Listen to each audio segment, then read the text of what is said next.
행복한 교회 승리하는 성도 여러분, 하루의 성경 한 장 묵상, 유튜브 5분 메시지, 그리고 30분 기도, 이렇게 영적 성장을 위해 노력하는 함께하는 153 시간에 오신 것을 환영합니다. 오늘은 시즌2 82번째 시간입니다. 하나님께서 우리에게 선물로 주신 하루 1월 11일 화요일 순서입니다. 이 광야 전문가라는 그 이진희 목사님이 쓴 글에는 이런 부분이 있습니다. 하늘에서 비를 내려주면 젖과 꿀이 흐르는 땅이 되고, 비를 내려주지 않으면 광야가 되는 곳이 바로 가나안이다. 이런 말입니다. 우리는 보통 이 가나안 이렇게 생각하면은요, 무엇이든지 넘치고 기름지고 열매가 많은 곳으로 생각했지만, 사실 가나안이 원래부터 그런 곳이 아니라 하늘에서 비가 와야지만 기름진 땅이 되는 것이고, 반면 비가 오지 않으면은 광야가 된다는 것입니다. 와, 참 놀라운 발견이 아닐 수 없습니다. 원래부터 가나안이란 그 좋은 땅에 있었던 것도 아니고, 원래부터 광야가 있었다는 것도 아닙니다. 하늘에서 내리는 비에 의해서 광야도 되고 가나안도 된다는 그런 이야기입니다. 그러기에 비가 없으면 안 됩니다. 비가 있어야죠. 비가 있어야지만 가나안이 되죠.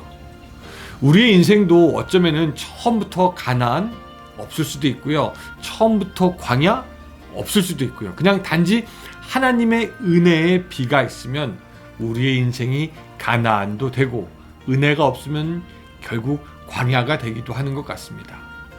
그렇게 따지고 보면은 오늘 여러분들의 삶이 어떠십니까? 힘들고 혹 고생스러워도 하나님의 은혜가 있는 가나안입니까? 아니면 지금 다 가진 것 같고 모든 것이 다 있는 것 같아도 하나님이 떠나 있는 광야입니까?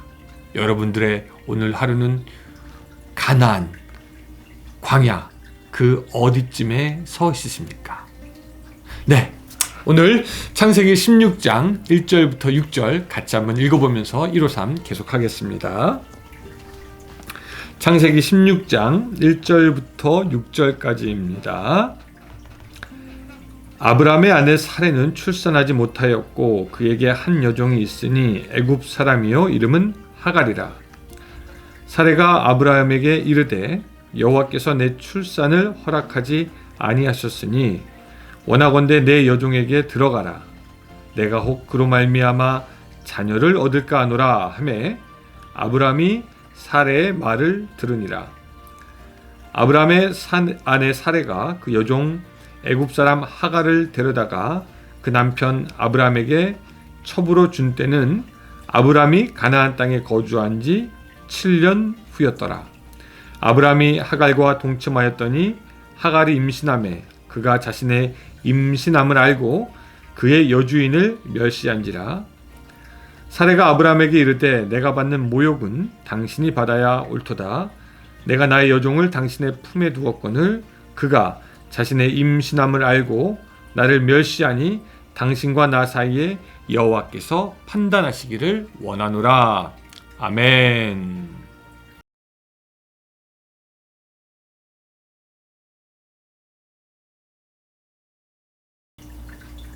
우리가 믿음이라고 할 때 거기에는 그 여러 가지 요소가 포함되는 것을 압니다. 어떤 때는 희생이다, 이런 것도 그 생각해보면 믿음의 한 부분이 될 수가 있죠. 왜? 믿음이 없으면 희생할 수 없기 때문에. 봉사도 마찬가지입니다. 믿음의 한 부분이 될 수도 있고, 또 능력이라는 것도 믿음의 한 부분이 될 수 있습니다.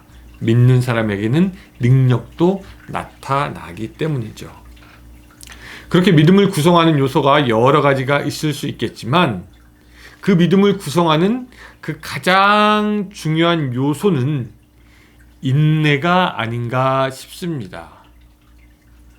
참고 기다리는 것, 하나님의 약속이 있다면은 어려운 상황 가운데서도 인내하는 것, 그래서 움직이지 않고 흔들리지 않는 것, 이것도 믿음의 굉장히 중요한 요소가 된다라고 볼 수가 있죠. 오늘 본문에서는 아브라함과 그의 아내 사레 사이에서 그들의 그 믿음의 요소 중에 인내가 그들에게 부족하지 않았나라는 생각을 우리가 하게 됩니다.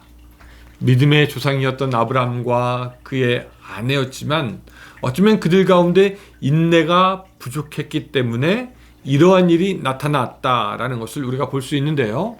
좀 들어가 보면 이렇습니다. 자, 아브라함과 그의 아내 사레는 하나님에게서 약속을 받았죠. 자손이 있을 것이다. 약속을 받았는데 시간이 지나면서 그 믿음, 하나님께서 말씀하신 것을 이룰 것이라는 신뢰, 정확히는 그것을 기다리는 인내가 점점 약해지는 것 같습니다. 왜냐하면 본문 2절에서 사레는 아브라함에게 이렇게 말하고 있기 때문입니다. 사레가 아브라함에게 이르되 여호와께서 내 출산을 허락지 아니하셨으니 원컨대 내 여종에게 들어가라. 내가 혹 그로 말미암아 자녀를 얻을까 하노라 하매 아브라함이 사레의 말을 들으니라. 이때 아브라함의 나이가 이미 85세였으니까 어쩌면 아브라함과 사레는 이거 더 기다릴 수가 없겠다. 이거 뭐 막차라도 타야 되는 것 아닌가? 뭐 그런 생각을 했을 수도 있고 이거 지나면은 막차도 없다. 아무것도 할 수 없다라는 생각이 들었는지도 모르겠습니다. 그래서 아브라함은 자신의 씨를 보기 위해서 사레의 종인 하갈에게로 들어가고 하갈은 임신을 하게 되었던 것이죠. 여러분 여기서 이 아브라함과 사레가 이 세상 사람들의 눈에는 세상 사람들이 보기에는 너무나 당연한 것을 너무나 받아들이기 쉬운 일을 했다라는 것 우리가 알아야 합니다. 오히려 자손이 없는 사람들에게 첩이 들어가 자손을 보게끔 한다? 이것이 그 당시엔 너무너무 당연시하고요. 그렇게 안 하면 그것이 이상한 거였죠. 그것이 권장되는 때였습니다. 세상 사람들 보기에 아브라함과 사레가 하는 것은 조금도 이상한 것이 아니었고 당시의 문화적 상황으로 보았을 때 틀린 일이 아니었다라는 것이죠. 그런데 그것이 영적인 눈으로 보기에는 적절치 않은 것이었습니다. 영적인 눈으로 볼 때는 합당하지 않은 일이라는 거죠. 어떻게 그것을 아느냐? 그 후에 이제 일어나는 일이 아브라함은 물론이거니와 사레 그리고 이스라엘 자손의 모두에게 화를 가져오게 되기 때문입니다. 하갈이 아브라함과 동침해서 임신을 한 후에 하갈은 교만해져서 아브라함의 아내 사레를 멸시하게 됐죠. 그것이 사레에게는 참을 수 없는 일이었고 사레는 하갈을 학대하게 됩니다. 이거부터 안 좋은 일이 시작하게 되는 것이죠. 한편 하갈은 사레에 의해서 집에 쫓겨나가게 된 후에 여호와의 사자를 만나게 되고 그 여호와의 사자는 사레가 아니죠. 그 종인 하갈이 나중에 이스마엘이라 하는 아들을 낳을 것이다 라고 알려줍니다. 그런데 그 이스마엘이 나중에 이스라엘 자손들에게 결코 이로운 인물이 아닙니다. 우리가 나중에 후에 보겠지만 이스라엘과 그 이삭이 싸우기도 하고요. 또 12절에 보면 이렇게 기록이 되어 있습니다. 그가 사람 중에 들락이 같이 되리니 그의 손이 모든 사람을 치겠고 모든 사람의 손이 그를 칠지며 그가 모든 형제와 대항해서 살리라. 여러분 예언이 너무 무시무시하지 않습니까? 결국 이스마엘이 가는 곳에는 분쟁이 있을 것이고 그로 말미암아 싸움이 있을 것이다 라는 예언을 지금 하고 있는 것입니다. 학자들마다 의견이 좀 첨예하게 갈려서 조금 안 모아지고 있는 부분이 있긴 한데 이런 겁니다. 어떤 사람들은 여기서 이스마엘이 아랍의 중심이 되는 이슬람교의 시조가 되는 사람이다 라고 이야기합니다. 이슬람교의 경전인 코란에도 그들의 조상은 아브라함이고 아브라함의 장자 이스마엘이 그들의 시작이다 그렇게 주장을 하기도 한다고 하죠. 그래서 그들이 하는 말은 뭐냐면 지금도 보면은 이스라엘과 이스마엘을 주상으로 한 이슬람이 아직 싸우고 있는 거 아니냐, 바로 이때의 일 때문에 그런 것이다 라고 말하는 사람들이 있습니다. 이것도 하나의 큰 의견이기는 해요. 또 반면에 이 어떤 사람들은요, 그 이슬람교에서 말하는 이스마엘과 본문의 이스마엘은 사실 틀린 사람이다. 이스마엘이 이슬람교의 시조가 된다라고 말할 수 없다라고 주장하기도 합니다. 이 두 가지의 주장이 서로 틀립니다. 안 좁혀집니다. 근데 그럼에도 불구하고 두 가지 의견에 공통점이 있다는 것은 뭐냐면은 이스마엘과 그의 후손들은 이스라엘을 계속해서 괴롭힙니다. 안 좋은 영향을 계속해서 미칩니다. 이스라엘과 좋은 사이로 지내지 않고 치고 받고 싸우고 분쟁이 일어납니다. 이 오랜 세월부터 이스마엘의 후손은 이스라엘을 약탈하고 괴롭혀 왔다라는 것을 성경의 역사를 통해서 우리가 볼 수가 있습니다. 이스마엘이 이슬람교의 조상이 되든지 안 되든지 이스라엘 민족에 있어서는 굉장히 악한 존재가 되었다라는 것이죠. 게다가 성경에서 이스마엘에 대해서 얘기할 때 긍정적으로 이야기하지 않고 뭐라고 얘기하냐면 육체를 따라 난 아들이다라고 이야기합니다. 4장 23절, 갈라디아서 4장 23절 이런 말씀이 있어요.